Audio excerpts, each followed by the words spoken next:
Nessa manhã, a reflexão na palavra do Senhor no livro de Neemias, no capítulo 8, versículo 13.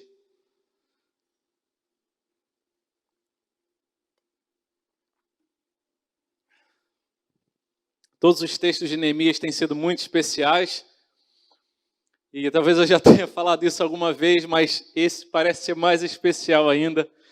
E essa é a palavra do Senhor que se renova com as misericórdias. E é tão bom ler, estudar, meditar. O Senhor sempre nos traz e nos ensina coisas novas.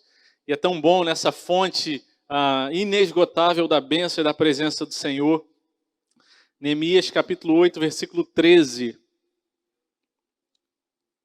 A festa dos tabernáculos, a palavra do Senhor nos diz assim: no dia seguinte, os chefes das famílias de todo o povo, os sacerdotes, os levitas, se reuniram com Esdras, o sacerdote, para estudarem as palavras da lei.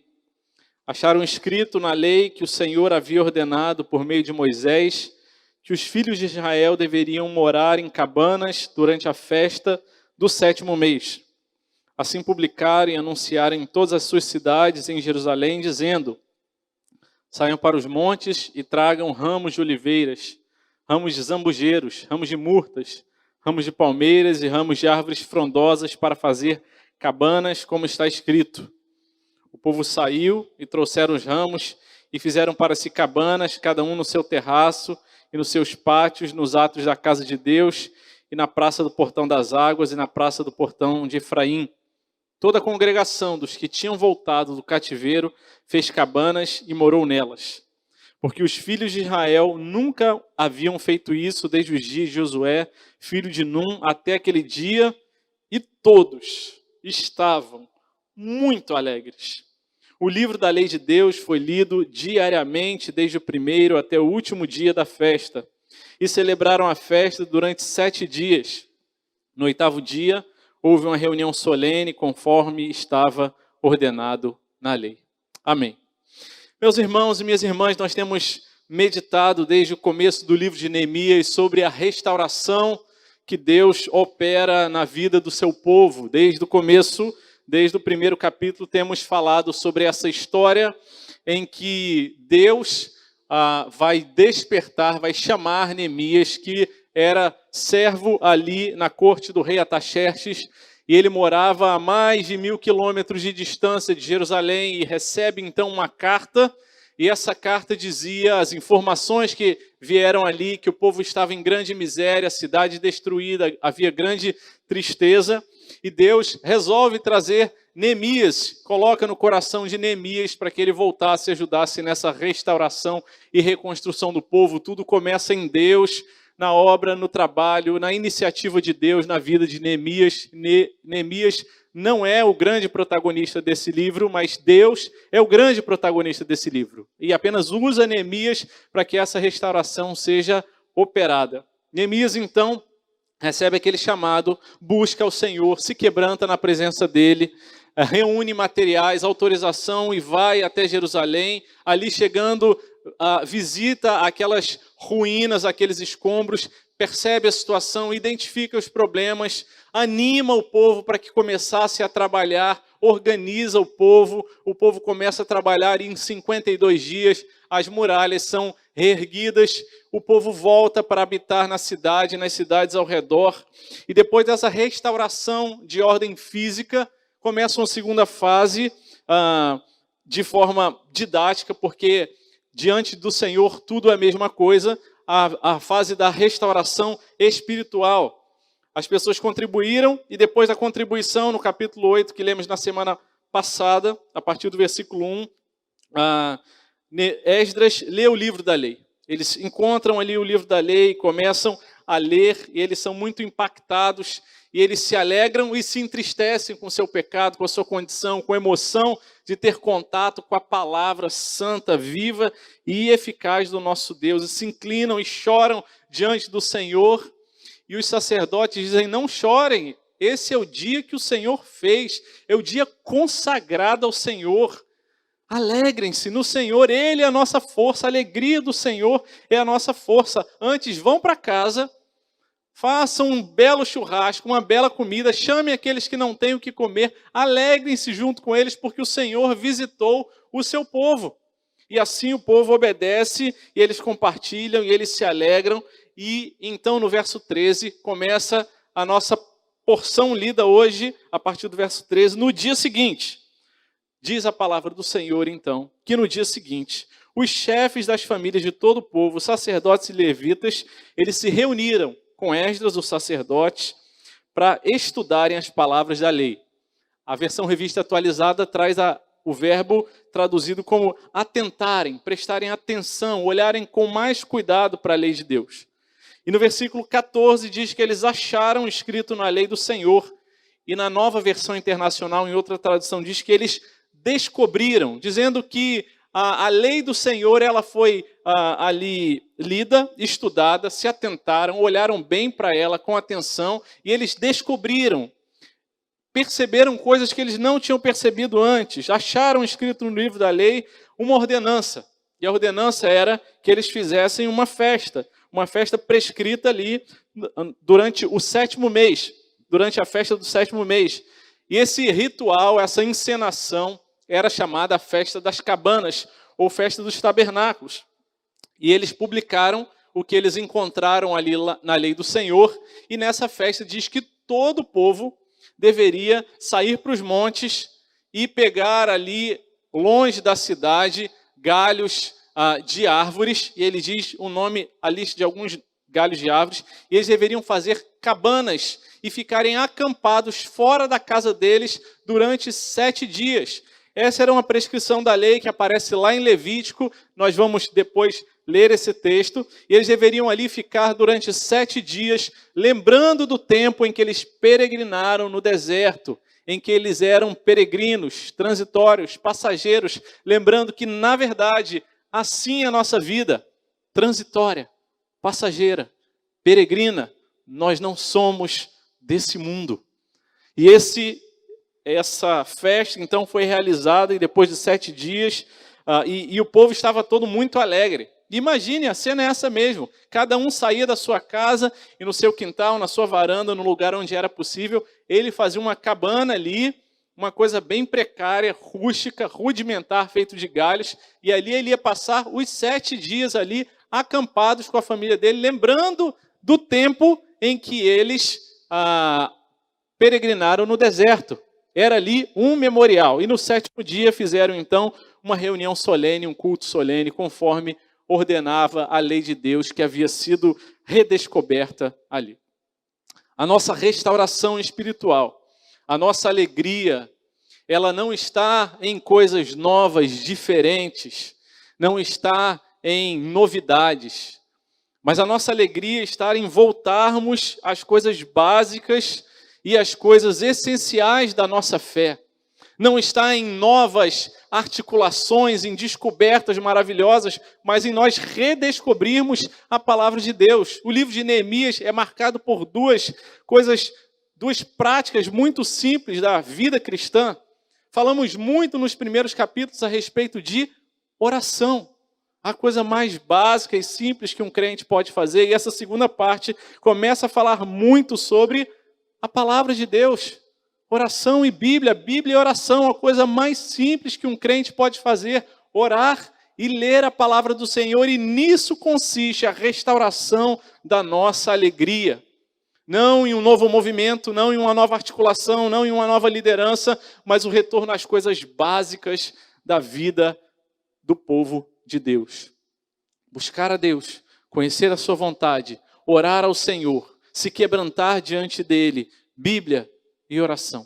Não tem mistério, não tem segredo, não tem uma revelação nova e diferente, inédita, que vai trazer ali aquele furor ao coração das pessoas. Não, é voltar ao básico, ao simples, ao corriqueiro.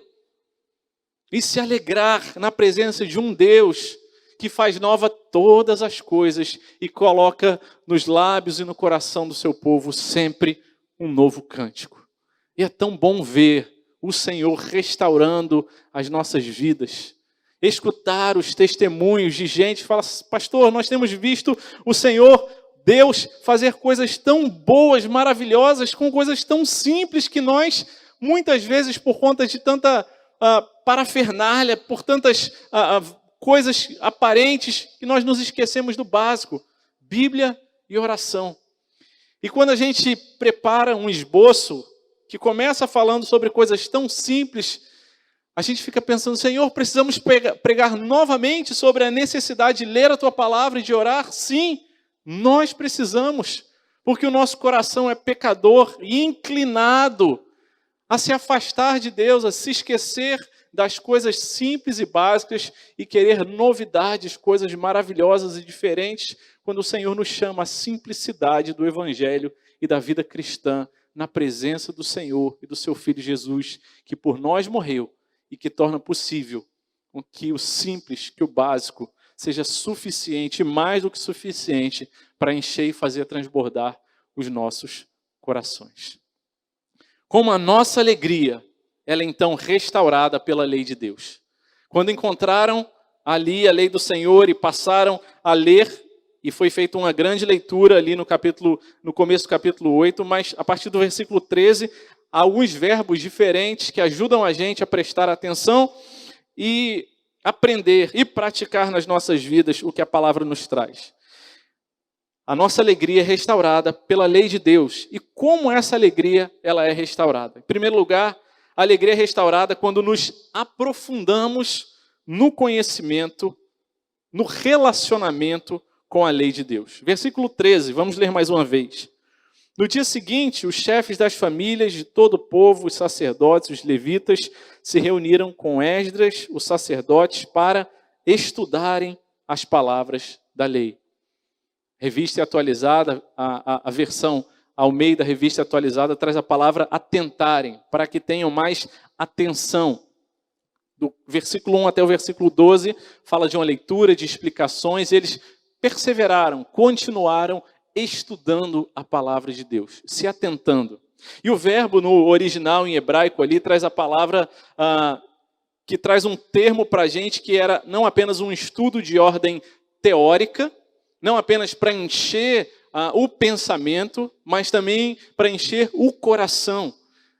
Havia um aspecto muito forte ali nessa palavra, nesse verbo, de tornar aquilo em prática e não em apenas conhecimento teórico, quando diz que eles se reuniram para estudar as palavras da lei. A nossa alegria, ela é restaurada no Senhor, como igreja, como povo de Deus, como indivíduos, como crentes no Senhor Jesus, quando nós nos atentamos, quando nós nos aprofundamos no conhecimento e no relacionamento com a lei de Deus. Enquanto preparava esse esboço, eu me lembrei de uma situação que vivi há uns 15 anos atrás, mais ou menos. Eu morava num prédio de 3 andares, eu, Marcele e Samuel era bebezinho ainda, tem um pouquinho menos de 15 anos, que Samuel não tem 15 anos, deve ter uns 13 anos, e era 9 para 10 horas da noite, mais ou menos, a gente já estava se arrumando para deitar, para dormir, e de repente nós começamos a escutar alguns barulhos que vinham ali do corredor do prédio, uma gritaria, e nós abrimos a porta para ver o que estava acontecendo, e quando eu abri a porta, o corredor inteiro estava cheio de fumaça. E aí as pessoas gritavam fogo, fogo, percebemos que o prédio estava pegando fogo, e aí conseguimos identificar que aquele fogo vinha ali da caixa de energia, e as pessoas ali gritando e crianças correndo. E eu pensei, já sei o que eu tenho que fazer. Onde tem fogo, a gente precisa pegar o extintor. E eu me dirigi até a parede e tinha exatamente assim 2 extintores. E eu falei assim, qual extintor eu preciso usar? Uma vez que o que está pegando fogo é eletricidade. E meus irmãos, mesmo tendo formação, sendo médico, ensino superior, na hora que eu olhei para aqueles extintores, eu não conseguia ler os extintores. Eu fiquei analfabeto naquela hora. Impressionante. Eu tentava ler, mas o nervosismo, a tensão do momento era tão forte que eu não conseguia. Eu olhava, via as letras, mas eu não conseguia minimamente interpretar aquilo dali. E aí depois a gente acalmou e tal, com esforço e vier esse daqui, porque se eu usar o errado, vai ser pior ainda. E tem o extintor de pó químico, que fica tudo branco. Esse você tem que usar na eletricidade. E aí a gente usou lá, e aí a situação melhorou. Mas aquilo depois ficou marcado no meu coração, como eu não tinha sido adestrado para aquela situação. Eu tinha um ensino teórico, mas eu não sabia, aquilo não tinha caído no meu coração para eu reagir da forma certa. Eu tinha um ensino de teoria. Eu sei ler, eu conheço as letras, eu sei juntar as letras, formar palavras, palavras formar frases, mas aquilo dali não significou nada para mim naquele momento. E eu fiquei pensando depois sobre a minha experiência como crente, como minha experiência com a palavra de Deus, que muitas vezes é uma experiência de conhecer tanto aqui, mas que muitas vezes não desce para o coração. E eu falei, Senhor, tem misericórdia da minha vida. Muitas vezes a minha alegria, ela não se sustenta no Senhor, porque os problemas aparecem, os incêndios vêm sobre as nossas vidas, mas Ele está só aqui, e eu não me atento, eu não estudo, pedindo e clamando, Deus tem misericórdia, Espírito Santo de mim faz isso sair só do meu pensamento e vem para o meu coração, para que quando os problemas vierem, quando as falsas doutrinas vierem, eu possa reagir da forma como o Senhor está construindo a minha espiritualidade. E eu me lembro bem daquele dia ficar reverberando no meu pensamento, foi assim eu preciso lidar com a palavra de Deus. Assim o Senhor restaura a minha alegria. Assim, a nossa alegria é restaurada quando nós nos aprofundamos no conhecimento, estudamos, nos atentamos. E a palavra de Deus não é apenas alguma coisa que fica no nosso pensamento e que nós somos capazes de entrar em alguma discussão teológica e argumentar, mas quando a palavra cai no nosso coração e faz transformação, e nós lemos e temos não apenas um conhecimento teórico, mas temos relacionamento. E relacionamento tem a ver com aprofundamento, com continuidade, com perseverança. Esse precisa ser o tipo de relacionamento da gente com a palavra de Deus. O Salmo 119, o maior salmo da Bíblia, o salmista dedica a palavra do Senhor e tantas vezes é repetida a expressão, eu amo a tua lei. Salmo 119, versículo 47, terei prazer nos teus mandamentos, os quais eu amo. Ele não fala os quais eu sei demais, mas os quais eu amo, que eu tenho apreço, a qual as minhas emoções, o meu coração está ligado e conectado. Salmo 119, versículo 97, quanto amo a tua lei, é a minha meditação todo dia. Salmo 119, versículo 113, aborreço a duplicidade, porém amo a tua lei. Versículo 127, amo os teus mandamentos mais do que o ouro refinado. Versículo 159, considerem como amo os teus preceitos, vivifica-me, ó Senhor, segundo a tua bondade. Versículo 163, abomino e detesto a mentira, porém amo a tua lei. Versículo 167 do capítulo 119 de Salmo, a minha alma tem observado os teus testemunhos, eu os amo ardentemente. Eu amo a palavra do Senhor ardentemente, é o que o salmista nos traz. Que o Senhor nos ajude, que o Senhor nos dê graça, porque essa é uma possibilidade, e não só uma possibilidade teórica, mas essa é uma maravilha, uma bênção que todos nós como crentes precisamos e temos a oportunidade, o privilégio de viver. Não apenas conhecer de longe, não apenas conhecer porque outros refletiram a respeito da palavra de Deus, mas porque eu mesmo tenho a minha experiência de amar e de me apegar à palavra do Senhor, à lei de Deus. Eu gosto muito do texto de Deuteronômio, no capítulo 6, quando ele fala sobre a lei de Deus, e a palavra do Senhor nos diz, escute, ó Israel, Deuteronômio 6, versículo 4, o Senhor nosso Deus é o único, portanto ame o Senhor, o seu Deus de todo o coração, toda a sua alma e toda a sua força. Essas palavras que hoje lhe ordeno estarão no seu coração. Você as inculcará aos seus filhos e delas falarás quando estiver sentado em sua casa, andando pelo caminho, ao deitar-se, ao levantar-se. Também deve amarrá-las como sinal na sua mão e elas lhe serão por frontal entre os olhos, e você as escreverá nos umbrais de sua casa e das suas portas. Há uma relação de intimidade, de vida doméstica, de coisas simples, de caminhar no dia a dia, ao se deitar, ao se levantar, amar a palavra do Senhor, conviver com ela. É isso que restaura a alegria das nossas vidas. Assim aconteceu com aqueles irmãos ali, relatados no livro de Neemias. Eles leram, eles escutaram explicações, mas no dia seguinte, diz a palavra de Deus, eles continuaram e perseveraram estudando, se atentando, trazendo aquele ensino não apenas para o nível intelectual, mas para o nível do coração deles. Será que nós somos apenas consumidores de sermão? Será que a gente que gosta só de... Não, eu gosto desse pregador, eu gosto daquele outro, mas e a minha relação com a palavra de Deus? Será que de fato eu amo a palavra do Senhor? Será que as coisas que ela me revela e me ensina fazem diferença na minha vida? Eu sinto falta quando eu me afasto, quando eu passo muito tempo sem me lembrar, sem estudar a palavra do Senhor?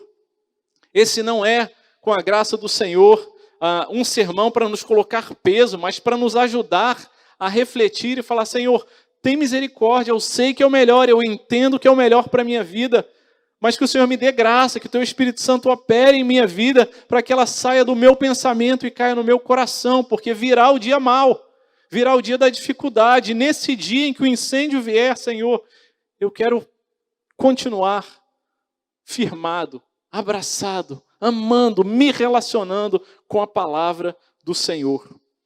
O apóstolo Paulo amava a lei do Senhor, e mesmo nos seus últimos dias, e ali a carta de Paulo a Timóteo, a segunda carta de Paulo a Timóteo, no capítulo 3, no versículo 13, quando ele estava nos últimos dias, já preso, condenado, sabia que os últimos dias dele estavam chegando. Ele manda a carta a Timóteo e diz: quando vieres, traze a capa que deixei em Trode, em casa de Carpo, bem como os livros, especialmente os pergaminhos. Olha, eu estou no meu último momento, mas eu quero gastar o último fôlego da minha vida em ler, em estudar, em me apegar ainda mais à santa, bendita, preciosa, viva e eficaz palavra do Senhor. Porque a palavra do Senhor é o próprio Deus, é o verbo vivo. João capítulo 1, versículo 1 diz: no princípio era o verbo. E o verbo, a palavra do Senhor, o Logos, estava com Deus, o verbo era Deus. Ele estava no princípio com Deus. Todas as coisas foram feitas por intermédio dele, sem ele nada do que foi feito se fez.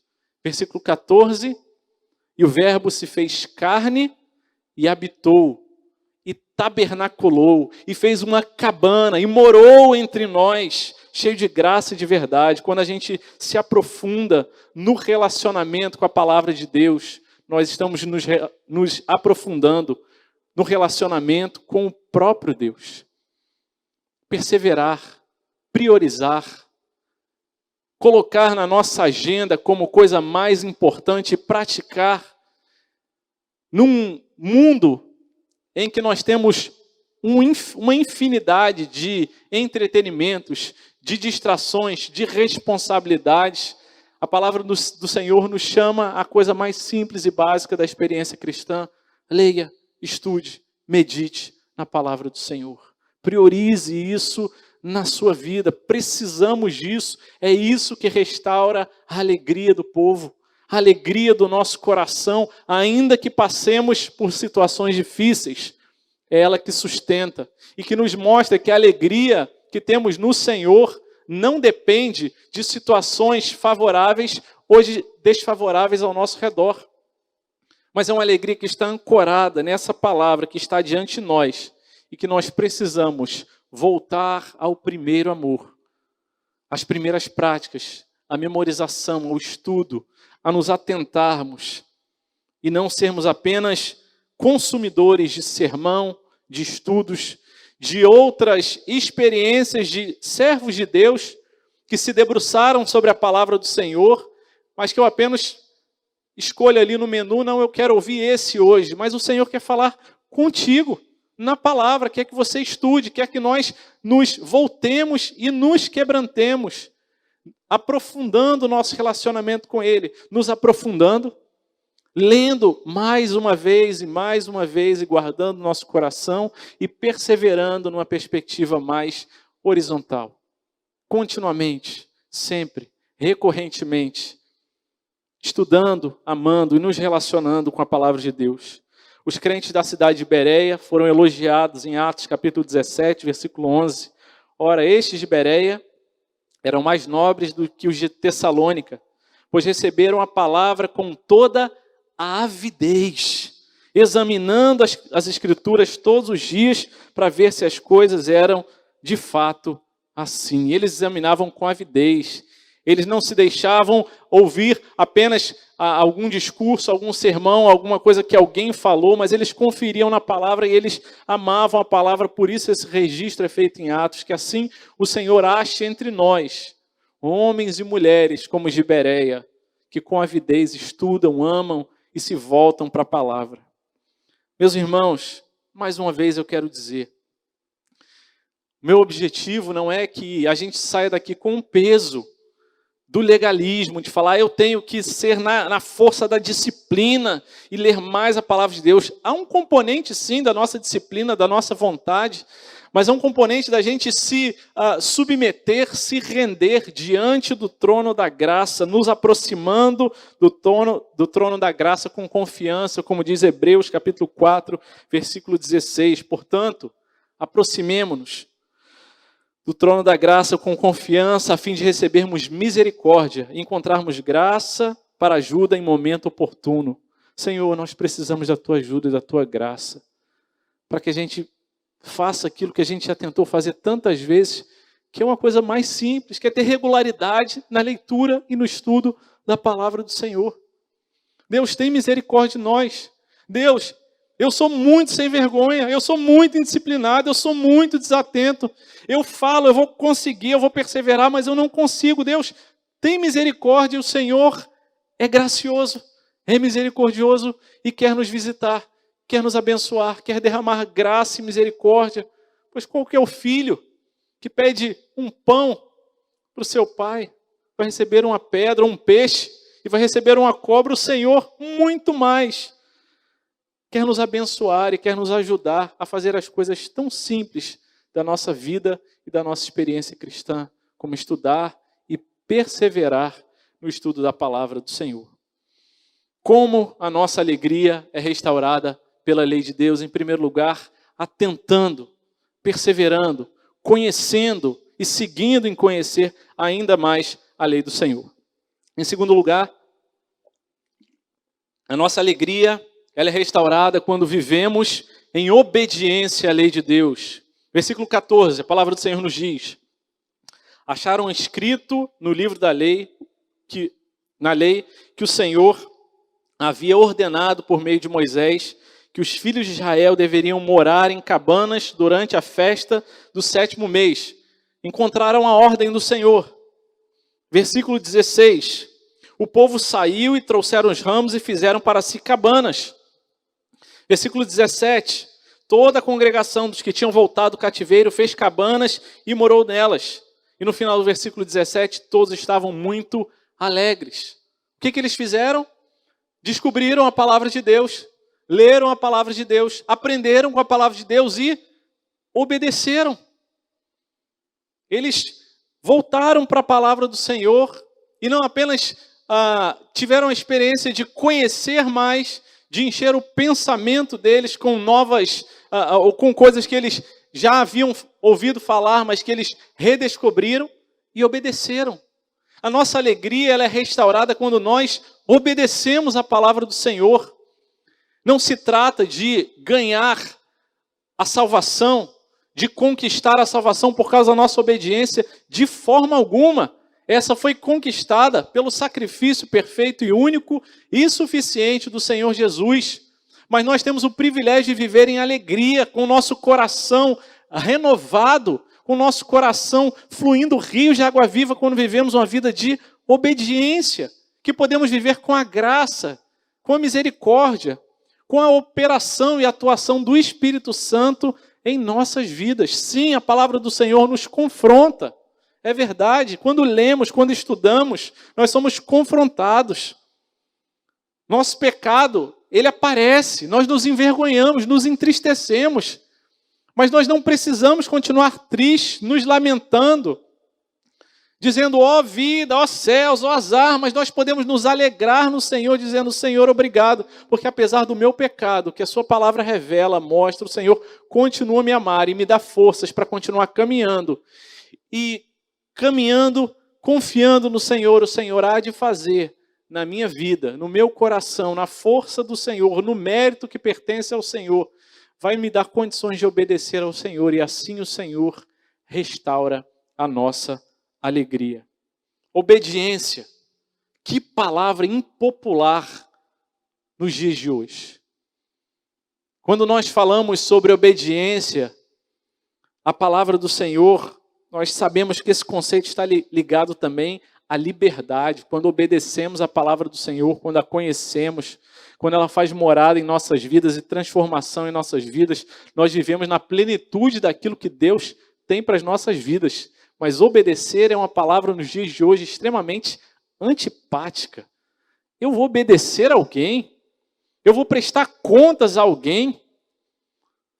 É uma noção que fala assim, não, alguém vai mandar em mim? Mas, meus irmãos, se olharmos apenas de uma perspectiva humana, sim, teremos um olhar muito antipático, muito reservado. Mas quando nós falamos sobre obedecer a palavra do Senhor, nós estamos falando, Senhor, obrigado, porque eu não sou um papel solto na ventania, fruto do acaso aleatório, cósmico do universo, mas eu sou alguém que foi amado, que foi alcançado, e que o Senhor me dá a graça de ter leis, de ter orientações que eu posso obedecer, e dentro dessas orientações, dessa lei do Senhor, eu posso viver na plenitude da liberdade que o Senhor me dá. E quando a gente não tem esses parâmetros, esses referenciais, quando a gente não tem algum trilho no qual a gente possa, com liberdade, rodar, a nossa vida perde o sentido, perde o significado, e a gente corre atrás em uma coisa, em um pensamento, em outro sentimento, em emoções, em amores, em ciência, em religiões até, mas nós não encontramos, porque não vamos encontrar nesse mundo algo que preencha significativamente e de forma suficiente o nosso coração, a não ser no Senhor e na sua lei, em obediência à lei do Senhor, nós podemos desfrutar dessa maravilhosa alegria, dessa maravilhosa liberdade, que é viver em obediência a um Deus amoroso, e que se fala o que eu devo e o que eu não devo fazer, sempre fala para o meu bem, para que o nome dele seja glorificado, para que eu viva uma vida ainda que cheia de desafios, ainda que eu viva uma vida, e sabemos que vivemos num mundo cheio de pecado, corrompido, estragado, danificado, e que tem sofrimentos, mas se eu vivo com a graça do Senhor, em obediência à lei dele, à voz dele, eu sei que ainda que as coisas difíceis, contrárias, que me causam sofrimento, em todas elas eu posso confiar que o Senhor tem cuidado de mim, que o Senhor tem me dirigido, e se eu preciso continuar obedecendo ao Senhor, ainda que um preço alto precise ser pago, eu posso descansar na certeza de que a lei do Senhor vem de um Deus justo e amoroso, que me ama e que se entregou por mim. Ao invés de nos aprisionar, a lei do Senhor nos liberta, nos dá alegria, restaura a nossa alegria. A palavra do Senhor nos dá o conhecimento, nos fala sobre a lei do Senhor revelada no jardim, quando ele fala para Adão e Eva, olha, não comam, vocês podem comer de todas as coisas, menos do fruto da árvore do conhecimento, do bem e do mal, menos essa é a minha lei, do resto, todos vocês podem comer, mas eles assim desobedeceram, e por isso o pecado entrou no mundo, a queda se espalhou em seus efeitos, e assim nós sofremos por causa dos efeitos dessa queda, mas o Senhor, em sua grande misericórdia, fala, meu filho, minha filha, eu quero restaurar a sua vida, e também a lei é usada para isso, para que a nossa vida seja preservada. Não para que a nossa vida seja acachapada, esmagada, mas para que a nossa vida, em obediência à lei do Senhor, ela possa ser liberta, viver em alegria na presença do Senhor. Há um primeiro Adão que caiu. Há um primeiro Adão que desobedeceu à lei do Senhor. Há um primeiro Adão que pecou. E que por isso nós herdamos essa herança de Adão e vivemos nessa luta. Senhor, eu quero obedecer, eu quero fazer o bem, mas eu não consigo, Deus. Tem misericórdia da minha vida. Mas nós podemos nos alegrar, porque há um segundo Adão, ao Senhor Jesus, que obedecendo perfeitamente a lei do Senhor, nos conquistou o direito, o privilégio, o benefício e a bênção de estarmos na presença do Senhor e poder, ainda que imperfeito que somos, ainda que falhando muitas e muitas vezes em obedecer a lei do Senhor, o Senhor olha para a gente com graça e misericórdia e fala: meu filho, minha filha, você não precisa depender das suas forças para me obedecer. Você não precisa depender das suas articulações, da sua disciplina. Tudo que você precisa fazer é se render e falar: Senhor, Senhor, eu não sou mais dono da minha vida, a minha vida está nas tuas mãos. E é para isso que o Senhor veio, para nos salvar, para nos tirar da nossa situação de morte espiritual e nos dar vida, vida em abundância. E em Jesus obedecermos plenamente a lei. E em Jesus nós temos a condição e a força da gente identificar o pecado, porque antes mortos espiritualmente não conseguimos fazer isso, mas hoje nós conseguimos. E não só identificar, mas nos afastarmos e assim termos a nossa alegria restaurada dia após dia, vivendo nessa obediência. E quando nós temos sofrimentos, dificuldades, lutas, nós nos lembramos de que tantos servos do Senhor, buscando obedecer ao Senhor, ainda que passando por dificuldades, puderam se alegrar, porque sabiam que o Senhor estava dando graça e força a eles, para que eles obedecessem ao Senhor. Atos capítulo 5, versículo 41, depois de terem sido presos e açoitados, depois de terem sido libertos, eles se retiraram, os apóstolos do Sinédrio, muito alegres por terem sido considerados dignos de sofrer afrontas por esse nome, porque era mais importante obedecer a Deus do que obedecer aos homens. Está em Atos capítulo 5, versículo 41. Meus irmãos, obedecer ao Senhor é algo maravilhoso para as nossas vidas. Seguir fazendo aquilo que Deus nos deu a graça de conhecer e obedecer, é uma das experiências mais profundas e significativas para a existência humana. Há uns 15 dias atrás, um pastor, amigo nosso, conhecido nosso, falou assim: André, você passou aí em 2 meses na Igreja da Barra o que eu não passei em 18 anos no meu ministério.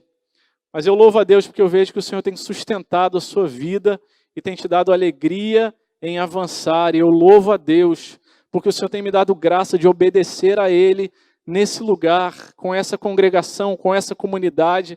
Eu quero clamar ao Senhor que o Senhor nos dê força para que todos nós sigamos em obediência, na força que Ele nos dá, ainda que tenhamos grandes dificuldades, desafios para a gente enfrentar, mas que o Senhor assim nos ajude a permanecer com a nossa alegria, não dependendo das circunstâncias. Não sei quantos conhecem a história do hino que diz: se paz a mais doce, se me deres gozar. Esse hino foi escrito por Horatio Gates Spafford, e ele viveu de 1829 a 1888, ele era um homem de negócios nos Estados Unidos, e houve um grande incêndio em Chicago, e arruinou a vida daquele homem financeiramente. E ele então passa por aquela dificuldade tão grande, a vida financeira dele é arruinada, e aí ele decide depois fazer uma viagem, mas por alguma circunstância da vida, ele embarca ali a sua esposa e suas 4 filhas, indo dos Estados Unidos para a Europa, e uma semana depois ele ficou de seguir viagem atrás dela. Acontece que, no meio da viagem, por algum acidente, o navio naufragou e as 4 filhas morreram, e apenas a esposa dele sobreviveu. E ela, depois de ser resgatada, chega até a Europa, manda uma carta para ele, ele recebe as notícias do naufrágio, e ela escreve na carta: salva, porém, sozinha. E o coração daquele homem é cravado por uma grande tristeza e o desafio de perseverar na sua fé, um homem crente. E ele pega então o navio e vai seguir a viagem que sai dos Estados Unidos e vai até a Europa. E ele pede ao comandante que mostrasse o lugar exato, ou pelo menos aproximado de onde o navio, onde as suas filhas haviam falecido, onde havia acontecido o naufrágio. E ele passa ali por aquele lugar e o Senhor olha as lágrimas daquele homem Spafford. E ele é consolado pelo Senhor, apesar de muitas dores, muito sofrimento, de perder 4 filhas no mesmo dia, de uma forma trágica. Mas o Senhor traz consolo ao coração dele, e ele registra então esse hino: se paz a mais doce me deres gozar, dor a mais forte a sofrer, ó seja o que for, tu me fazes saber que feliz com Jesus sempre sou. A obediência ao Senhor, a confiança no Senhor, às vezes traz dificuldades, desafios, são maiores do que a gente pode dar conta, mas nós podemos ter a certeza que quando confiados no Senhor, em obediência à palavra dEle, Ele nos dá graça para nos alegrarmos na presença dEle. Como a nossa alegria é restaurada pela lei do Senhor. O versículo 14, ele, mais uma vez, vamos voltar a ele diz: no dia seguinte, os chefes das famílias de todo o povo, os sacerdotes e os levitas se reuniram com Esdras, sacerdotes, para estudarem as palavras da lei. Perdão, estou lendo o versículo 13. Agora o 14. Acharam escrito na lei que o Senhor havia ordenado por meio de Moisés que os filhos de Israel deveriam morar em cabanas durante a festa do 7º mês. Esse versículo 14 ele faz referência a Levítico, capítulo 23, versículo 39, que diz: aos 15 dias do 7º mês, quando estiverem recolhidos os produtos da terra, vocês celebrarão a festa do Senhor durante 7 dias. No primeiro dia e também no 8º haverá descanso solene. No primeiro dia peguem para vocês frutos das melhores árvores, ramos de palmeiras, de árvores frondosas, de salgueiros, e durante 7 dias vocês se alegrarão diante do Senhor, o seu Deus. Celebrem essa festa durante 7 dias cada ano, é estatuto perpétuo de geração em geração. No 7º mês vocês celebrarão a festa. Durante 7 dias vocês habitarão em tendas de ramos, todos os naturais de Israel habitarão em tendas, para que as gerações de vocês saibam que eu fiz com que os filhos de Israel habitassem em tenda quando os tirei da terra do Egito. Eu sou o Senhor, o Deus de vocês. Assim Moisés declarou as festas fixas do Senhor aos filhos de Israel. Os filhos de Israel, eles estavam relembrando a lei do Senhor. E a lei do Senhor dizia: façam tendas, morem nelas durante 7 dias. E embora nós não façamos mais essa festa, os princípios dessa festa, da lei do Senhor, permanecem vivos até hoje. A nossa alegria é restaurada pela lei de Deus quando nós nos lembramos que somos passageiros e transitórios nesse mundo. Quando nós nos lembramos que aquelas barracas rústicas, toscas, simples, feitas de galhos, daqui a pouco elas iam se acabar. Mas eles lembravam do tempo em que eles peregrinaram no deserto, assim como nós nos lembramos que a nossa vida é passageira e é transitória.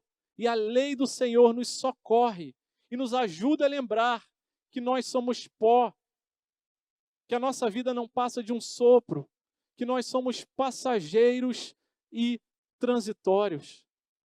Que nós muitas vezes nos apegamos nas coisas, ideias e pensamentos e amores e paixões desse mundo, quando na verdade nós não fomos feitos para esse mundo, para terminar a nossa existência, a nossa experiência nesse mundo.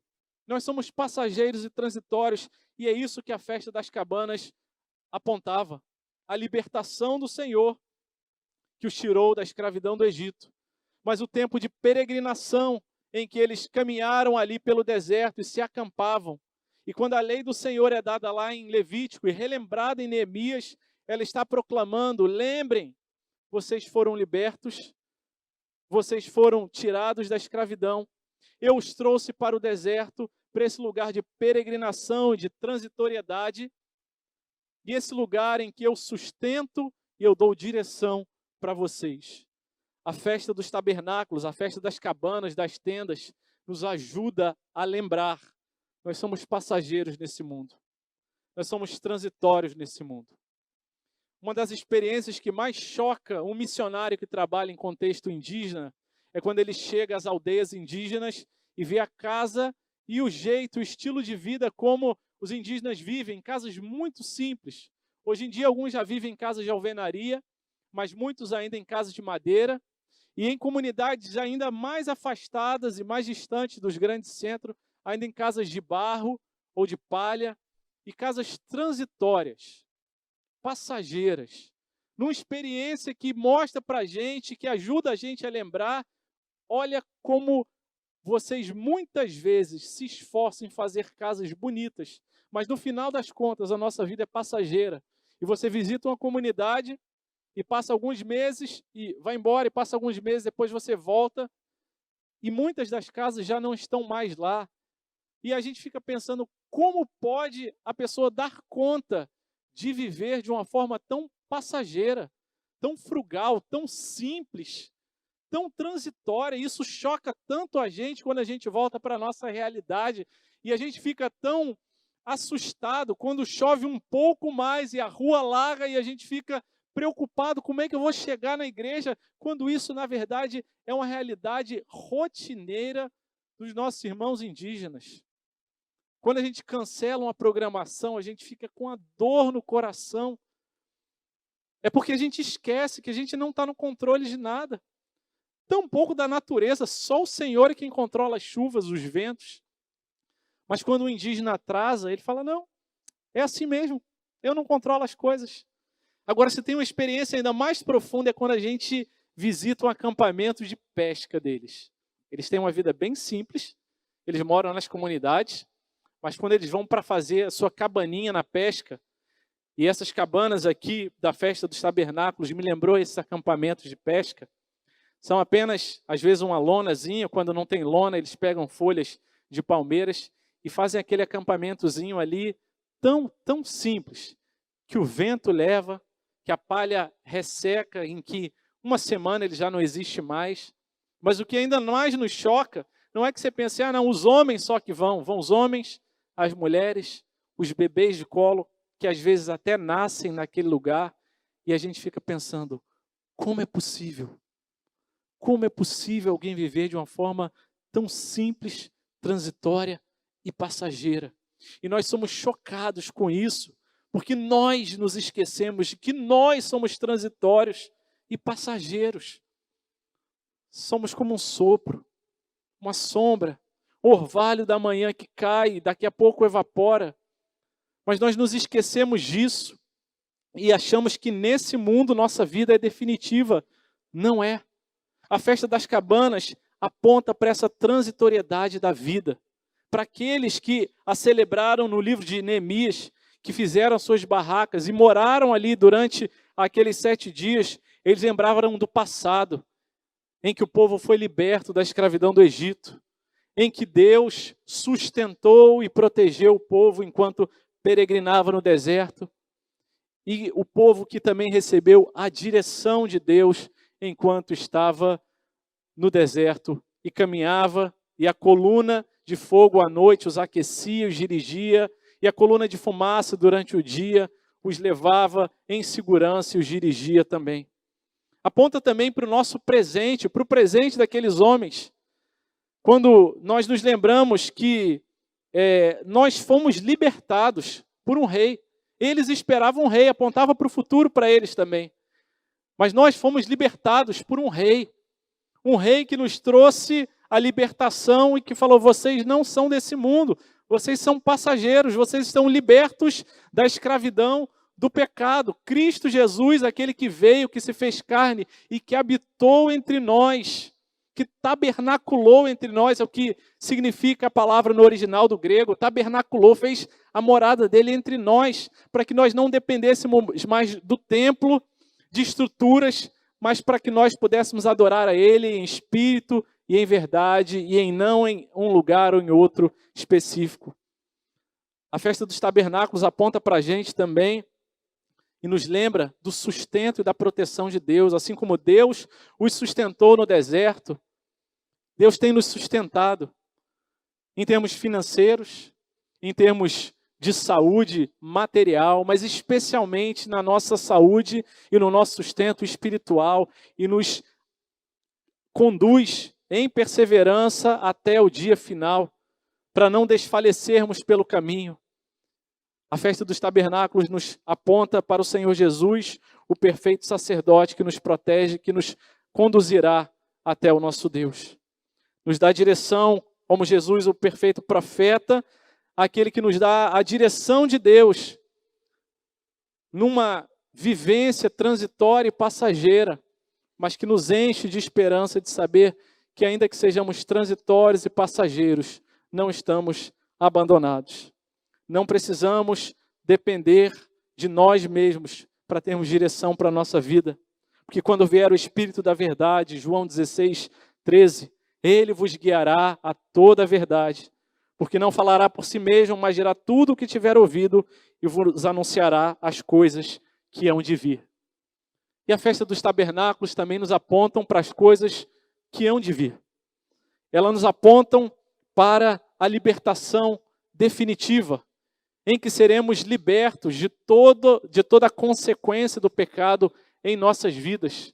Quando no céu habitaremos com o Senhor, que será a nossa habitação eterna, o local onde sim a nossa alma, de fato e em definitivo, encontrará descanso, não nessa terra, não nesse mundo. Nesse mundo ainda vamos passar, atravessar, fazer essa transição de um mundo de aflições.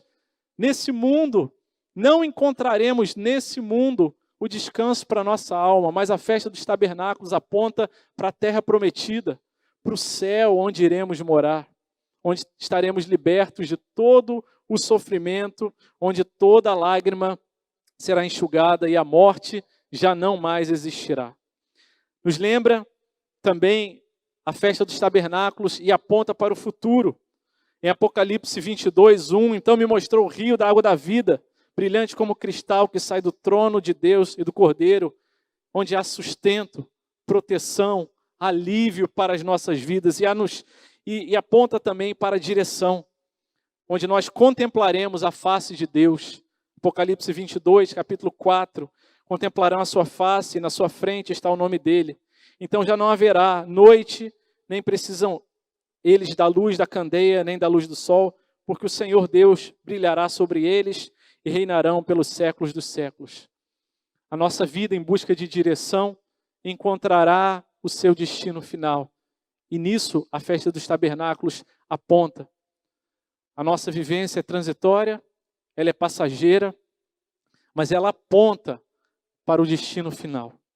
Isso precisa necessariamente visitar o nosso coração. A lei de Deus, quando nos fala da festa dos tabernáculos, e nos ajuda a calibrar e ajustar as nossas expectativas para esse mundo.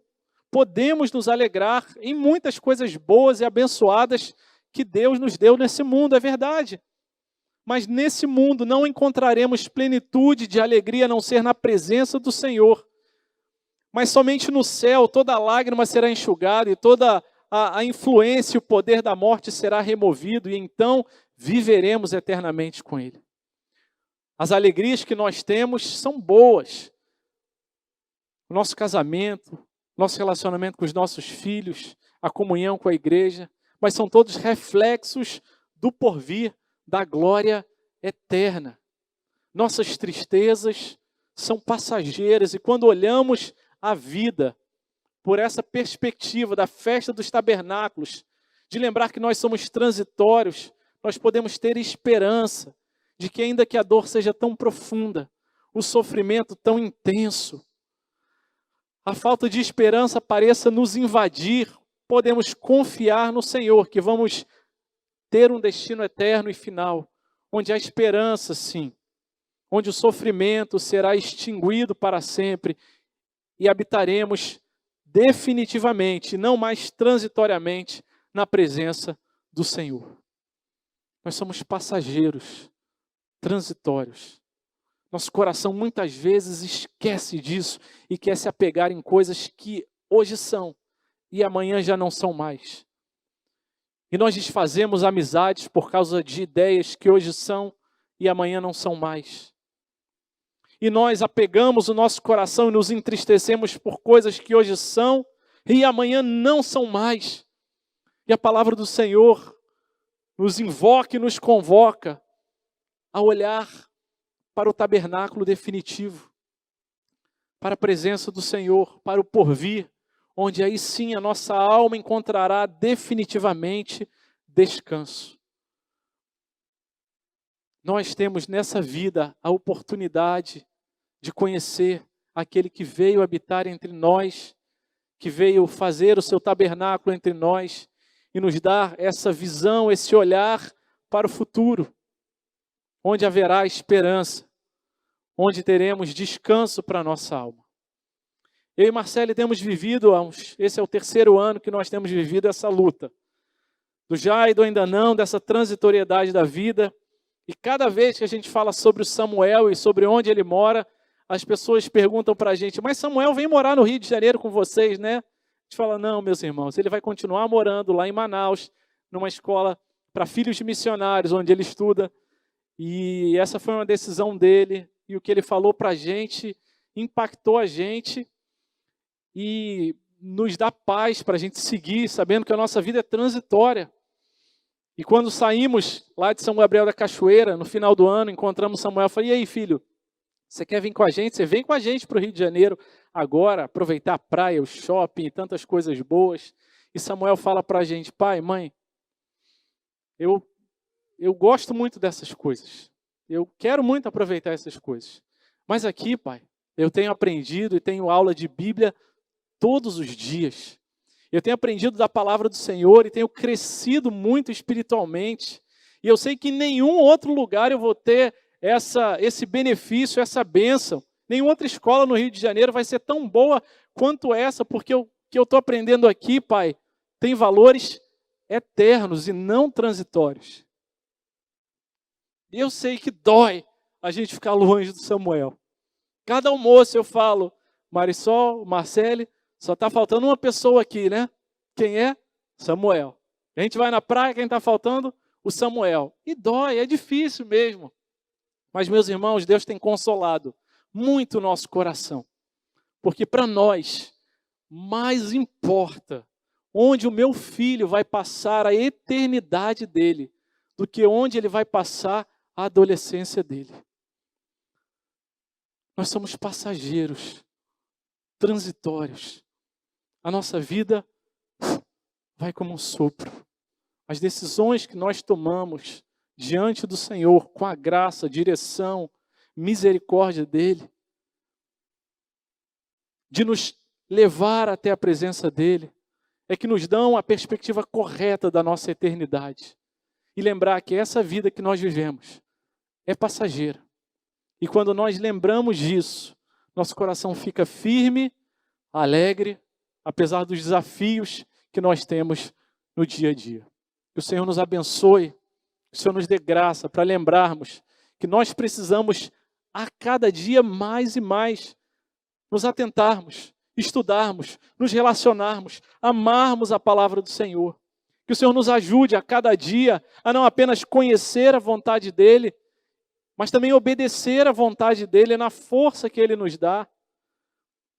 E que o Senhor nos dê graça para que a gente nunca perca a perspectiva de que nós somos transitórios e passageiros nesse mundo.